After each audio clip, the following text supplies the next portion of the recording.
ಆಕಾಶವಾಣಿ ಮಂಗಳೂರು.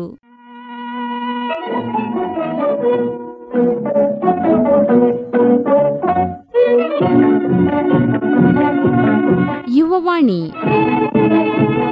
ಯುವ ಕೇಳುಗರಿಗೆ ವಂದನೆಗಳು ಹಾಗೂ ಇಂದಿನ ಕಾರ್ಯಕ್ರಮಕ್ಕೆ ಆತ್ಮೀಯ ಸ್ವಾಗತ.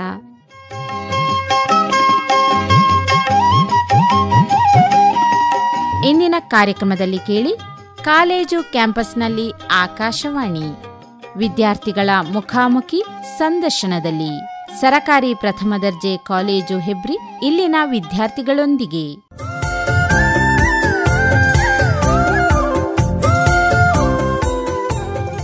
ಅಮೂಲ್ಯವಾದ ವಿದ್ಯಾಭ್ಯಾಸದ ಬಿಡುವಿನ ಸಮಯದಲ್ಲಿ ದುಡಿಮೆ ವಿದ್ಯಾರ್ಥಿಗಳ ಬದುಕಿಗೆ ಒಳಿತೋ ಕೆಡುಕೋ ಈ ವಿಚಾರದ ಬಗೆಗೆ ವಿದ್ಯಾರ್ಥಿಗಳ ನಡುವೆ ಚರ್ಚಾ ಮಂಡನೆ. ಭಾಗವಹಿಸುವ ವಿದ್ಯಾರ್ಥಿಗಳು ಪ್ರಣಯ್, ಅಭಿಷೇಕ್, ವಂದನಾ, ಪ್ರತೀಕ್ ಹಾಗೂ ನಂದನ್. ಕೇಳಿ ಕ್ಯಾಂಪಸ್ನಲ್ಲಿ ಆಕಾಶವಾಣಿ. ವಿದ್ಯಾರ್ಥಿಗಳು ವಿದ್ಯಾಭ್ಯಾಸ ಸಮಯದಲ್ಲಿ ದುಡಿಬಹುದು, ದುಡಿಬಾರದು ಅಂತ ಎರಡೂ ವಾದ ಮಾಡೋರು ಇದ್ದಾರೆ. ಜೊತೆಗೆ ವಿದ್ಯಾರ್ಥಿಗಳು ದುಡಿಬಹುದು, ಅವರು ತಂದೆ ತಾಯಿಗಳ ಜೊತೆಗಿದ್ದು ತಮ್ಮ ಮನೆಯಲ್ಲೇ ಇದ್ದು ದುಡಿಬೇಕು. ತಂದೆ ತಾಯಿಗಳಿಂದ ದೂರ ಹೋಗಿ, ಮನೆಯಿಂದ ದೂರ ಹೋಗಿ ದುಡಿದಷ್ಟು ಒಳ್ಳೆದಲ್ಲ. ಅಲ್ಲಿ ಎಲ್ಲೋ ಹೋಗ್ತಾರೆ, ಗುರುತ ಪರಿಚಯ ಇಲ್ಲದಂತಹ ಸ್ಥಳಕ್ಕೆ ಹೋಗ್ತಾರೆ, ಅಲ್ಲಿ ದುಡಿತಾರೆ. ಇದು ಮಕ್ಕಳ ಮಾನಸಿಕ ಬೆಳವಣಿಗೆಗೆ ಮತ್ತು ಬೌದ್ಧಿಕ ಬೆಳವಣಿಗೆಗೆ ಒಳ್ಳೆದಲ್ಲ ಅಂತ ಹೇಳ್ತಾರೆ. ಇವು ಎರಡೂ ವಾದ ಇದೆ. ನೀವು ಈಗ ವಿದ್ಯಾಭ್ಯಾಸ ಮಾಡ್ತಿರುವಾಗ ಏನ್ ದುಡಿಮೆ ಮಾಡ್ತಾ ಇದ್ದೀರಿ? ನೀವು ಮನೆಯಲ್ಲೇ ಇದ್ದೀರಾ? ಹೊರಗೋಗಿ ಏನ್ ಮಾಡ್ತೀರಿ? ನಾನು ಪ್ರಣಯ್. ಯಾವ ವ್ಯಕ್ತಿ ಹತ್ರ ತುಂಬಾ ಹಣ ಉಂಟು ಅವನು ಸಕ್ಸಸ್ಫುಲ್ ಅಲ್ಲ. ಅಂದ್ರೆ ಆ ಇರುವಂತ ಹಣವನ್ನ ಹೇಗೆ ಯುಟಿಲೈಸ್ ಮಾಡ್ತಾರೋ ಅದು ತುಂಬಾ ಇಂಪಾರ್ಟೆಂಟ್, ಅವನು ಸಕ್ಸಸ್ಫುಲ್ ಆಗುವಂಥದ್ದು. ಈಗ ಒಬ್ಬ ವಿದ್ಯಾರ್ಥಿ ಈಗ ಅವನ ವಿದ್ಯಾ ಸಮಯದಲ್ಲಿ ತುಂಬಾ ಹಣವನ್ನು ದುಡಿತಾ ಇದ್ದಾನಂದ್ರೆ ಅವನಿಗೆ ಆ ದುಡ್ಡಿನ ಮಹತ್ವ ಗೊತ್ತಿರ್ತದೆ. ಒಬ್ಬ ವ್ಯಕ್ತಿಗೆ ಹಣದ ಮಹತ್ವ ಗೊತ್ತಾಗೋದು ಯಾವಾಗ ಅಂದ್ರೆ ಯಾವಾಗ ಅವನು ಪರ್ಸನಲ್ ಅವನ ಸ್ವಂತ ದುಡಿಮೆ ಯಾವಾಗ ಸ್ಟಾರ್ಟ್ ಆಗ್ತದೋ ಆವಾಗ ಅವನಿಗೆ ಗೊತ್ತಾಗುವಂಥದ್ದು. ಅದೇ ರೀತಿ ಈಗ ಯಾವ ವ್ಯಕ್ತಿಗೂ ಕೂಡ ಜೀವನದಲ್ಲಿ ಕಷ್ಟ ಅನುಭವಿಸಿ ಗೊತ್ತಿಲ್ಲದಿದ್ರೆ ಅವನು ಮುಂದೆ ಬರುವಂಥ ಕಷ್ಟಗಳನ್ನ ಹೇಗೆ ಫೇಸ್ ಮಾಡುವಂಥದ್ದು, ರಿಸ್ಕ್ ಟೇಕಿಂಗ್ ಕೆಪಾಸಿಟಿ ಅನ್ನುವಂಥದ್ದು ಬರುವುದಿಲ್ಲ. ಅದೇ ರೀತಿ ಈಗ ನಾವು ನೋಡ್ಬೋದು, ಎಷ್ಟೋ ವಿದ್ಯಾರ್ಥಿಗಳು ಈಗ ಹಲವಾರು ಕಾಯಿಲೆ, ಈಗ ಡಿಪ್ರೆಷನ್ ಆಗಿರ್ಬೋದು ಅಂಥದ್ರಿಂದ ಸಫರ್ ಆಗ್ತಾ ಇರ್ತಾರೆ. ಇದಕ್ಕೆ ಕಾರಣ ಇಷ್ಟೇ, ಏನಂದ್ರೆ for a certain period of time ಅವರ ಪೇರೆಂಟ್ಸ್ನ ಒಂದು ಗೈಡೆನ್ಸ್ನ ಅಡಿ ಅವರು ವಿದ್ಯಾಭ್ಯಾಸವನ್ನ ಪಡ್ಕೊಂಡು ಬಂದಿರ್ತಾರೆ. ಈಗ ಪ್ರೈವೇಟ್ ಕಾಲೇಜ್ ಆಗಿರ್ಬೋದು, ಅಲ್ಲಿ ಏನಂದ್ರೆ ಪೇರೆಂಟ್ಸ್ ಅವರನ್ನ ಕಾಲೇಜ್ ಅಥವಾ ಸ್ಕೂಲಿಗೆ ಕಳಿಸಿರ್ತಾರೆ. ಅವರು ಅಲ್ಲಿ ಇಂತಿಷ್ಟು ಏನುಂಟು ಸಿಲೆಬಸ್ ತಕ್ಕಂಗೆ ಅದಕ್ಕೆ ಓದಿ ಅವರು ಮಾರ್ಕ್ಸ್ ಅನ್ನ ಗೇನ್ ಮಾಡಿರ್ತಾರೆ. ಬಟ್ ಅವರಿಗೆ ಲೈಫ್ ಸ್ಕಿಲ್ ಅನ್ನುವಂಥದ್ದು ಇರುವುದಿಲ್ಲ. ಅಂದ್ರೆ ಲೈಫಲ್ಲಿ ಯಾವುದೇ ಒಂದು ಪ್ರಾಬ್ಲಮ್ ಆಗಿರ್ಬೋದು, ಈಗ ಬಂದ್ರೆ ಅದನ್ನ ಹೇಗೆ ತಗೊಳ್ಳುವಂಥದ್ದು. ಅದರ ಬದಲು ಈಗ ಗೌರ್ಮೆಂಟ್ ಕಾಲೇಜ್ ನಾವು ನೋಡೋದಾದ್ರೆ ಪ್ರೈವೇಟಿಗೆ ಕಂಪೇರ್ ಮಾಡಿದ್ರೆ ಎಷ್ಟೋ ಮಕ್ಕಳು ಸ್ವತಃ ದುಡಿಮೆಯನ್ನ ಮಾಡಿಕೊಂಡು ವಿದ್ಯಾಭ್ಯಾಸ ಪಡೆಯುವಂಥವ್ರು ಇದ್ದಾರೆ. ಅಂಥವ್ರನ್ನ ನಾವು ಅಪ್ರಿಷಿಯೇಟ್ ಮಾಡ್ಬೇಕು. ಯಾಕಂದ್ರೆ ಅವರಿಗೆ ಒಂದು ಹಣದ ಮಹತ್ವ ಕೂಡ ಗೊತ್ತಿರ್ತದೆ, ಅದರೊಟ್ಟಿಗೆ ವಿದ್ಯಾಭ್ಯಾಸದ ಮಹತ್ವ ಕೂಡ ಗೊತ್ತಿರ್ತದೆ. ಅಂದ್ರೆ ನಾನು ಓದಿದ್ರೆ ನನಗೆ ಏನು ವ್ಯಾಲ್ಯೂ ಸಿಗ್ತದೆ ಸೊಸೈಟಿಯಲ್ಲಿ, ಓದಿದ್ರೆ ಏನು ವ್ಯಾಲ್ಯೂ ಉಂಟು ಅದು ಸ್ವತಃ ಗೊತ್ತಾಗ್ತದೆ. ಅದು ನಮಗೆ ಸ್ವತಃ ಗೊತ್ತಾದಾಗ ಮಾತ್ರ ನಮ್ಗೆ ಅದರ ಪರಿಚಯ ಆಗ್ತದೆ, ಅಂದ್ರೆ ಹೇಗೆ ನಾವು ಲೈಫನ್ನು ಲೀಡ್ ಮಾಡ್ಬೇಕನ್ನುವಂಥದ್ದು. ಮತ್ತೊಂದು ನೀವು ಹೇಳಿದಾಗೆ ನಾವು ನಮ್ಮ ಹೋಮ್ ಟೌನ್ ಬಿಟ್ಟು ಹೊರಗೆ ಹೋಗಬಾರ್ದು ಅಂತ ಹೇಳಿದ್ರಿ. ಆಕ್ಚುಲಿ ನಮ್ಮ ಹೋಮ್ ಟೌನ್ ಏನುಂಟು, ಈಗ ಹೆಬ್ರಿ ಲೊಕೇಶನ್ ಏನುಂಟು, ಇಲ್ಲಿ ಬಿಟ್ಟು ನಾವು ಹೊರಗೆ ಹೋದ್ರೆ ಮಾತ್ರ ನಮಗೆ ಒಂದು ಪರಿಸರದ ಜ್ಞಾನ ಬರ್ತದೆ. ಅಂದ್ರೆ ಒಂದು 4 ಜನರ ಹತ್ರ ಬೆರ್ತು ನಾವು ಹೇಗೆ ಮಾತಾಡಬೇಕು, ಅಥವಾ ಅವರೇನಾದ್ರೂ ಹೇಳಿದಾಗ ಅದನ್ನು ನಾವು ಕೇಳುವಂತ ಸಹನೆ ಇರಬೇಕು, ಅದೆಲ್ಲ ನಮಗೆ ಗೊತ್ತಾಗುವಂಥದ್ದು ನಮ್ಮ ಜಾಗವನ್ನು ಬಿಟ್ಟು ನಾವು ಹೊರಗೆ ಹೋದಾಗ ಮಾತ್ರ. ಇರುವಲ್ಲೇ ಇದ್ರೆ ಏನು ಕೂಡ ಆಗುವುದಿಲ್ಲ. ನೀವು ನಿಮ್ಮ ವಿದ್ಯಾಭ್ಯಾಸದ ಕಾಲೇಜು ಸಮಯ ಬಿಟ್ಟು ಬೇರೆ ಹೊತ್ತಲ್ಲಿ ಏನು ದುಡಿಮೆ ಮಾಡ್ತಾ ಇದ್ದೀರಿ? ವಾರಕ್ಕೆ ಎಷ್ಟು ದಿನ, ನಿಮಗೆ ಸಾಮಾನ್ಯ ಎಷ್ಟು ದುಡಿಮೆ ಆಗ್ತದೆ? ನೀವು ಅದನ್ನು ಏನಕ್ಕೆಲ್ಲ ಉಪಯೋಗ ಮಾಡ್ತೀರಿ? ನಾನು ನನ್ನ ಸ್ವಂತ ಜೀವನದಲ್ಲಿ ದುಡಿಮೆ ಸ್ಟಾರ್ಟ್ ಮಾಡಿದ್ದು PUCಯಲ್ಲಿ, ಫಸ್ಟ್ PUCಯಿಂದ ದುಡಿಮೆಯನ್ನು ಸ್ಟಾರ್ಟ್ ಮಾಡಿದ್ದೇನೆ. ಹೇಗೆ ಅಂತ ಕೇಳಿದರೆ, ನಮ್ಮ ಮನೆಯಲ್ಲಿ ಕಂಪ್ಲೀಟ್ ಅಪ್ಪ ಹೊರಗೋಗಿ ದುಡಿದ್ರೆ ಅಮ್ಮ ಕೃಷಿ ತುಂಬ ಉಂಟಂತಲ್ಲ, ಏನೊಂದು ಕೃಷಿ ಮಾಡ್ಕೊಂಡು ಬಂದವರು. ನಾನು ಅಮ್ಮನೊಟ್ಟಿಗೆ ಬೆಳೆದ ಕಾರಣ ಸ್ವಲ್ಪ ಕೃಷಿಯಲ್ಲಿ ಅಲ್ಪ ಸ್ವಲ್ಪ ಜ್ಞಾನ ಉಂಟು. ಅದರಲ್ಲಿ ದುಡ್ಕೊಂಡು ಬಂದಿರೋದ್ರಿಂದ ಈಗ ಕೂಡ ಕೃಷಿಯನ್ನ ಹೇಗೆ ನೋಡ್ಕೊಂಡು ಹೋಗಬೇಕು, ಮತ್ತೆ ಅದರಲ್ಲಿ ಹೇಗೆ ಫಲ ತೆಗಿಬಹುದು, ಕೃಷಿ ಬಗ್ಗೆ ಅಲ್ಪ ಸ್ವಲ್ಪ ಜ್ಞಾನ ಉಂಟು. ಅದರೊಟ್ಟಿಗೆ ಈಗ ಕ್ಯಾಟ್ರಿಂಗಿಗೆ ಕೂಡ ಹೋಗ್ತೇನೆ. ಅಂದರೆ ಈಗ ರಜೆಗೆ ಇದ್ರೆ ಅದಕ್ಕೆ ಕೂಡ ಹೋಗ್ತೇನೆ. ನನ್ನ ಪರ್ಸನಲ್ ಅಭಿಪ್ರಾಯ ಏನಂದರೆ, ಯಾವ ವಿದ್ಯಾರ್ಥಿಗೆ ಹಣವನ್ನು ಖರ್ಚು ಹೇಗೆ ಮಾಡಬೇಕಂತ ಗೊತ್ತಿರ್ತದೋ ಅದೇ ರೀತಿ ಇರುವಂಥ ಹಣವನ್ನು ಎಷ್ಟು ಖರ್ಚು ಮಾಡಬೇಕು, ಅದರಲ್ಲಿ ಎಷ್ಟು ಸೇವಿಂಗ್ಸ್ ಇಡಬೇಕು. ನನ್ನ ಪರ್ಸನಲ್ ಅಭಿಪ್ರಾಯ ಏನಂದರೆ, ನಮಗೆ ಇಂತಿಷ್ಟು ಇನ್ಕಮ್ ಬರ್ತಾ ಇದ್ರೆ ಆ ಇನ್ಕಮಲ್ಲಿ ಎಷ್ಟು ಸೇವ್ ಮಾಡಬೇಕು, ಅದೇ ರೀತಿ ನಾವು ಅದನ್ನು ಎಲ್ಲಿ ಸೇವ್ ಮಾಡಬೇಕು ಅದು ತುಂಬ ಇಂಪಾರ್ಟೆಂಟ್ ಆಗುತ್ತೆ ಪ್ರತಿಯೊಂದು ವಿದ್ಯಾರ್ಥಿಯ ಒಂದು ಜೀವನದಲ್ಲಿ. ಅದು ಗೊತ್ತಿಲ್ಲದಿದ್ರೆ ಜೀವನವನ್ನು ನಡೆಸೋದು ತುಂಬ ಕಷ್ಟ. ಯಾರಿಗೇ ಆಗಿರ್ಬೋದು, ವಿದ್ಯಾರ್ಥಿಗಂತ ಅಲ್ಲ, ಎಲ್ರಿಗೂ ಕೂಡ ಹಾಗೆ ಇದೇ ಅಪ್ಲೈ ಆಗುತ್ತೆ. ನೀವು ಸಾಮಾನ್ಯವಾಗಿ ವಾರಕ್ಕೋ ತಿಂಗಳಿಗೋ ಎಷ್ಟು ಸಾರಿ ಕೇಟ್ರಿಂಗ್ ಆ ಕೆಲಸಕ್ಕೆ ಹೋಗ್ತೀರಿ? ವಾರಕ್ಕೆ 3 ಅಥವಾ 2 ಸಾರಿ ಹೋಗ್ತೇನೆ ರಜೆ ಇದ್ದಲ್ಲಿ. ನಿಮ್ಮ ಮನೆಯಲ್ಲಿ ಸೋಮೇಶ್ವರ. ಎಷ್ಟು ದೂರಕ್ಕೆಲ್ಲ ಹೋಗ್ತೀರಿ ನೀವು ಕೇಟ್ರಿಂಗ್ ಇದರಲ್ಲಿ? ದೂರ ಹೋಗುವಂಥದ್ದಲ್ಲ, ನಾನು ಇಲ್ಲೇ ಹೆಬ್ರಿಯಲ್ಲಿ ಆಸುಪಾಸು, ಹೆಬ್ರಿ ಅನಂತ ಪದ್ಮನಾಭ ದೇವಸ್ಥಾನಕ್ಕೆ ಹೋಗ್ತೀನಿ, ಮತ್ತೆ ಶಿವಪುರದಲ್ಲಿ ಒಂದು ಕಡೆ ಹೋಗ್ತೀನಿ ಅಷ್ಟೇ. ಮತ್ತೆ ಮೇನ್ ಸೋರ್ಸ್ ಆಫ್ ಇನ್ಕಮ್ ಅಂದರೆ ನಮ್ಮದು ಅಗ್ರಿಕಲ್ಚರ್. ಈ ಕೇಟ್ರಿಂಗ್ ಕೆಲಸ ನೀವು ಹೋಗ್ತಿರಲ್ಲ, ನಿಮ್ಮೊಟ್ಟಿಗೆ ನಿಮ್ಮ ಹಾಗೆಯೇ ಕಾಲೇಜಿಗೆ ಹೋಗ್ತಾ ಆ ಕೆಲಸಕ್ಕೆ ಹೋಗೋರು ತುಂಬಾ ಜನ ಬರ್ತಾರೆ. ಬರುವವರು ತುಂಬಾ ಜನ ಇದ್ದಾರೆ. ಅಂದ್ರೆ ಒಂದು ಫ್ಯಾಮಿಲಿ ಅಂತ ಅಂದಾಗ ಒಬ್ರೊಬ್ರಿಗೆ ಒಂದೊಂದು ಸಮಸ್ಯೆ ಇದ್ದೇ ಇರುತ್ತೆ. ಅವರ ಒಂದು ಜೀವನವನ್ನ ನಡೆಸ್ಕೊಳ್ಳಿ ಹೋಗ್ಲಿಕ್ಕೆ ಅವರಿಗೆ ದುಡ್ಡು ಅನ್ನುವಂಥದ್ದು ಅವಶ್ಯಕ. ಖರ್ಚು ಮಾಡುವಂಥದ್ದು ಇದ್ದದ್ದೇ, ಖರ್ಚು ಮಾಡದೆ ಜೀವನ ಹೋಗುದಿಲ್ಲ. ಖರ್ಚು ಮಾಡುವ ಜೊತೆಗೆ ನಾವು ಸ್ವಲ್ಪ ಹಣವನ್ನ ಕೂಡ ಸಂಪಾದನೆ ಮಾಡಬೇಕು. ವಿದ್ಯಾಭ್ಯಾಸವನ್ನ ಪಡಿತೇವೆ. ವಿದ್ಯಾಭ್ಯಾಸ ಯಾಕಂದ್ರೆ knowledge, only for the purpose of knowledge ಅಷ್ಟೇ ಬಿಟ್ರೆ ಬೇರೆ ಏನೂ ಇಲ್ಲ. ಈಗ ನಾವು ಉನ್ನತ ಶಿಕ್ಷಣವನ್ನು ಪಡಿತೇವೆ. ಉನ್ನತ ಶಿಕ್ಷಣವನ್ನು ಪಡೆಯುವ ಒಂದು ಏನು ಉಂಟು ಅದರಲ್ಲಿ ಉನ್ನತ ಶಿಕ್ಷಣದಲ್ಲಿ ಅಂತ ಹೇಳಿದ್ರೆ, ಇನ್ನೊಂದು ಕಡೆಗೆ ಹೋಗಿ ನಾವೇನೋ ಒಂದು ವಿದ್ಯಾಭ್ಯಾಸವನ್ನು ಪಡ್ಕೊಂಡಿದ್ದೇವೆ, ಯಾರೋ ಒಂದು ಎಷ್ಟು ಕಲ್ತಿದೀಯಾ ಅಂತ ಕೇಳಿದ್ರೆ ನಾವೊಂದು ಗ್ರಾಜ್ಯುಯೇಟ್ ಅಥವಾ ಡಬಲ್ ಗ್ರಾಜ್ಯುಯೇಟ್ ಅಂತ ಹೇಳ್ಕೊಳ್ಳಿಕ್ಕೆ ಒಂದು ಸರ್ಟಿಫಿಕೇಟ್ ಅಥವಾ ಒಂದು ಪ್ರೊಫೆಷನಲ್ ಆಗಿರುವಂಥ ಒಂದು ಸ್ಟೇಟಸ್ ಬೇಕು ಸೊಸೈಟಿಯಲ್ಲಿ. ಅದಕ್ಕೆ ನಾವು ಅದನ್ನು ಕಲಿಯುವುದು ಹೊರತು ವಿದ್ಯಾಭ್ಯಾಸ ಇದ್ದವನು ಜೀವನದಲ್ಲಿ ಉನ್ನತ ಸ್ಥಾನವನ್ನು ತಲುಪ್ತಾನೆ ಅನ್ನುವಂಥ ಹೇಳುವಂಥದ್ದು ಸುಳ್ಳು.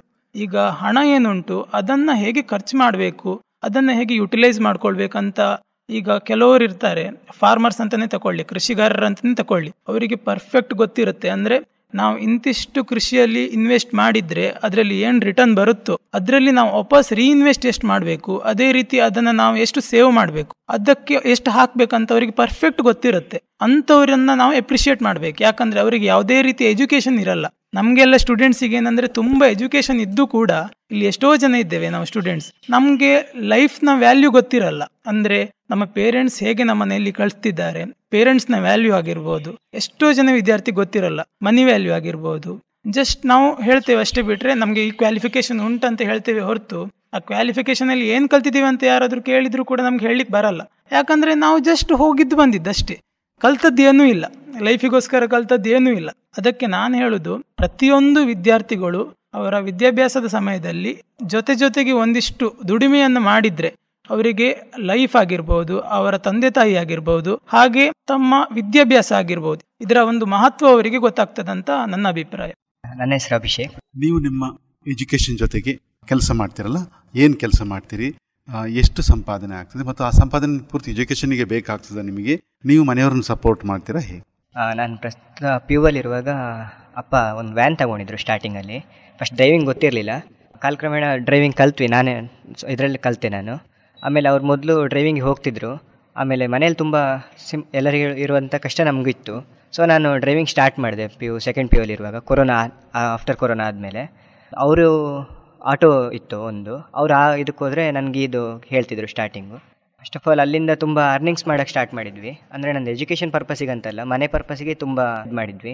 ಆಮೇಲೆ ಡ್ರೈವಿಂಗ್ ಅಂತಲ್ಲ, ಇವಾಗ ಮನೆ ಕೆಲಸ, ತೋಟದ ಕೆಲಸ ಅಥವಾ ಕ್ಯಾಂಟ್ರಿಂಗ್ ಹೋಗಿದ್ದು ಕಮ್ಮಿ, ಡ್ರೈವಿಂಗಲ್ಲೇ ತುಂಬ ಅರ್ನಿಂಗ್ಸ್ ಮಾಡಿದ್ದೀನಿ ನಾನು. ಆಮೇಲೆ ಎಜುಕೇಷನ್ ಆದಮೇಲೆ ಡಿಗ್ರಿ ಸ್ಟಾರ್ಟ್ ಆದಮೇಲೆ ಡ್ರೈವಿಂಗ್ ಸ್ವಲ್ಪ ಎಂಡ್ ಮಾಡಿದ್ವಿ. ಇವಾಗ ಪ್ರೆಸೆಂಟ್ ನಾನು ಅಪ್ಪಂದು ನಾರ್ಮಲ್ ಫಾಸ್ಟ್ ಫುಡ್ ಅಂಗಡಿ ಇದೆ ಸೋಮೇಶ್ವರದಲ್ಲಿ. 12 ಗಂಟೆ ತನಕ ನಾನು ಅಲ್ಲೇ ಇರ್ತೀನಿ. ಆಮೇಲೆ ಅವ್ರು ನನ್ನನ್ನು ಮನೆಗೆ ಬಿಡ್ತಾರೆ, ಅವರು 4 ಗಂಟೆ ತನಕ ಇರ್ತಾರೆ ಬೆಳಿಗ್ಗೆ ತನಕ. ಸೊ ನಾನು ಡೈಲಿ 12 ಗಂಟೆ ತನಕನೂ ಅಲ್ಲೇ ಹೋಗಿರ್ತೀನಿ, ರಾತ್ರಿ ಅಲ್ಲೇ ಇದ್ದು. ಕೆಲವು ದಿನ ಹೋಗೋಕ್ಕಾಗಲ್ಲ, ಒಂದು ವೀಕಲ್ಲಿ 4 ಡೇಸ್ ಅಂತೂ ಅಲ್ಲೇ ಇರ್ತೀನಿ ನಾನು.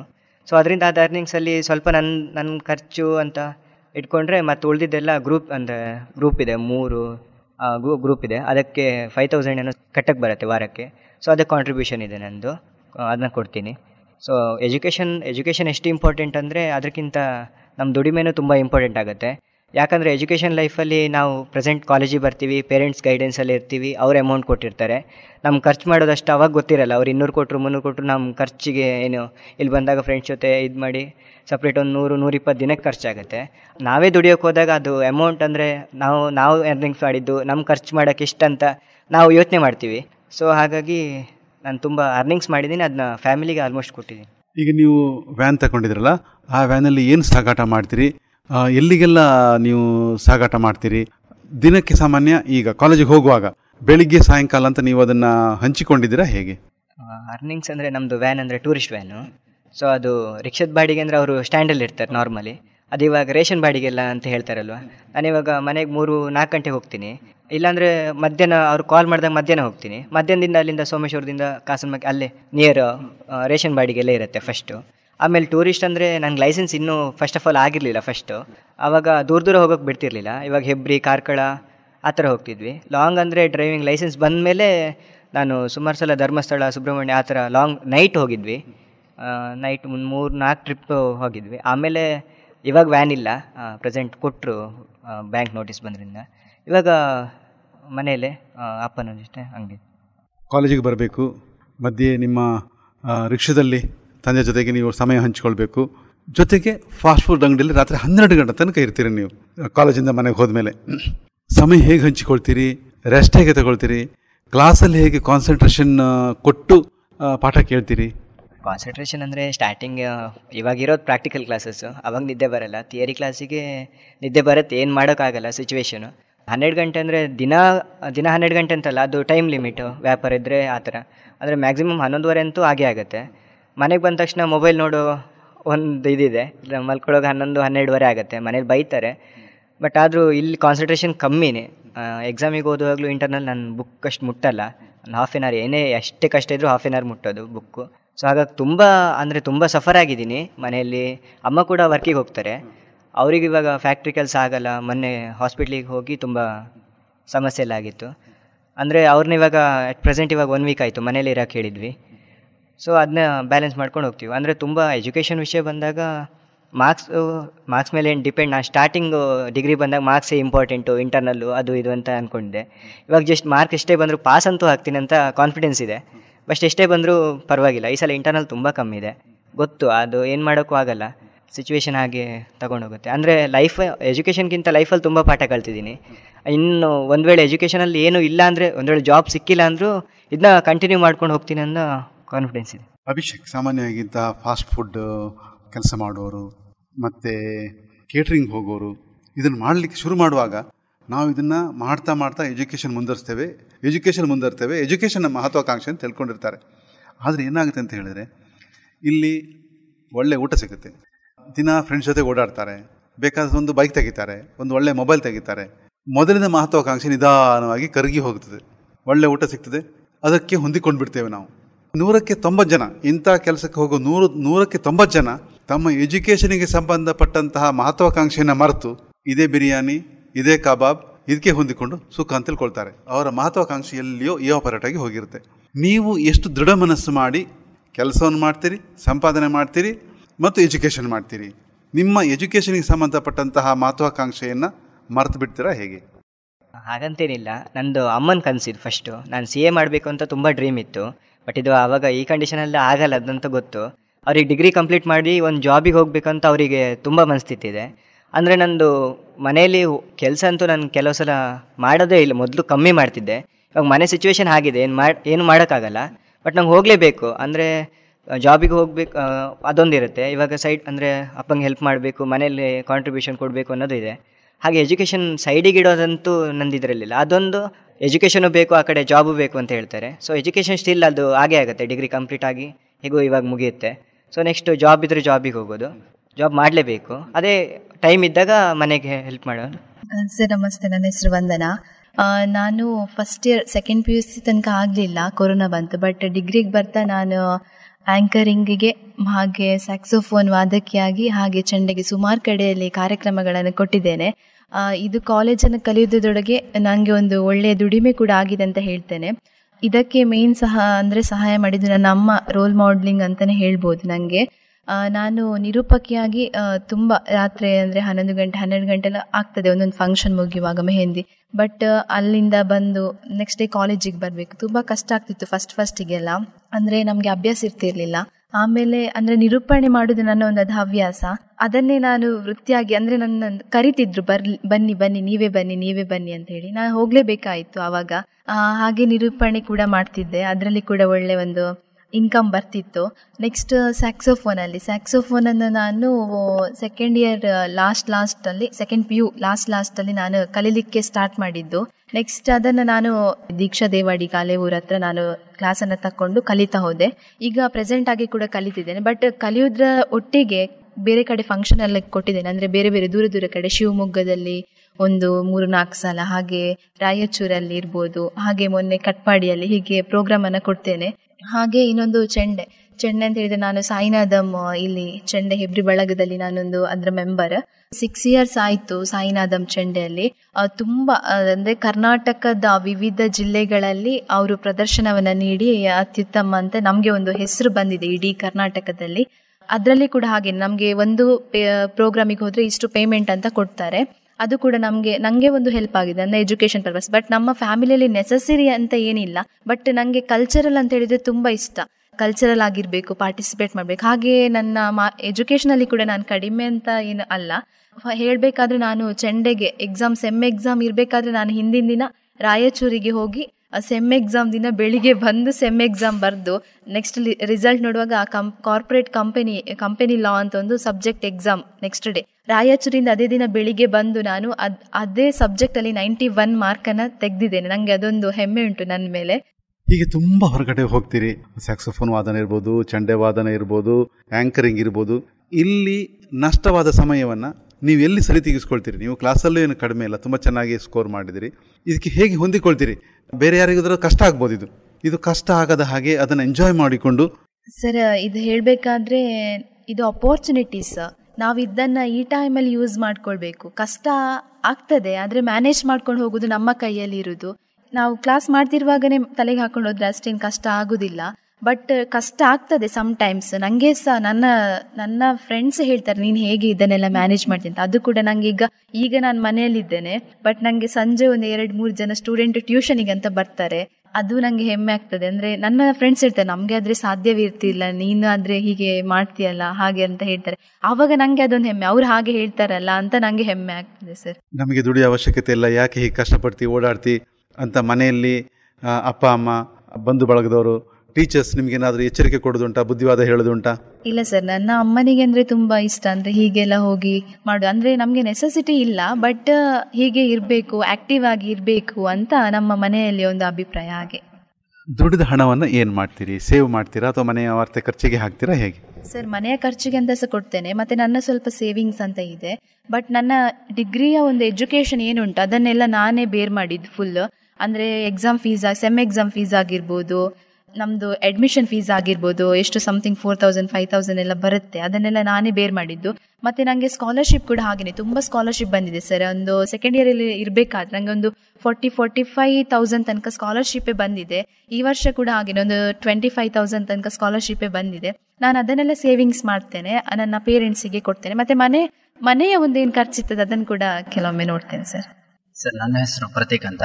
ನಾನು ದುಡಿಮೆನ ಶುರು ಮಾಡಿದ್ದು ಅಂದರೆ ನನಗೆ ನೆಸೆಸಿಟಿ ಇತ್ತಂತಲ್ಲ, ನನ್ನ ಮನೇಲಿ ನಾನು ದುಡಿಮೆ ಮಾಡಿದ್ರು ನನ್ನ ಮನೆ ನಡೀತಿತ್ತು.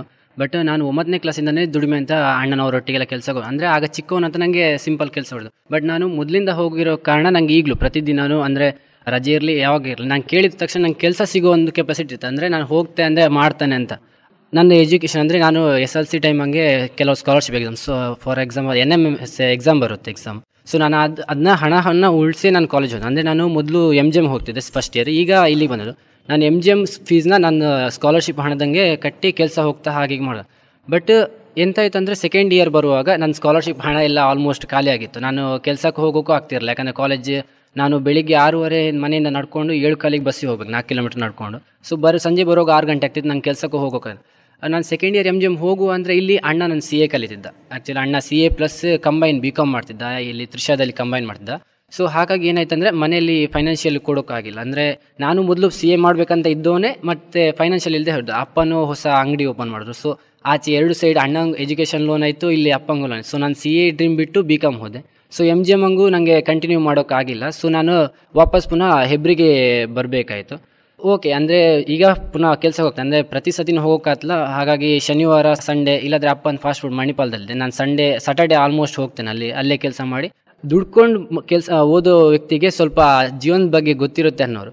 ನಂದು PUC SLC ಎಲ್ಲ ಡಿಸ್ಟಿಂಕ್ಷನ್ ಮಾರ್ಕ್ಸ್ ಇತ್ತು. ಬಟ್ ಡಿಗ್ರಿ ಬಂದ ಕೂಡಲೇ ಅದು ಒಂದೇ ಸತಿ ಇಳಿತು. ಅಂದರೆ ನಂದೀಗ 5.7 CGP 60%.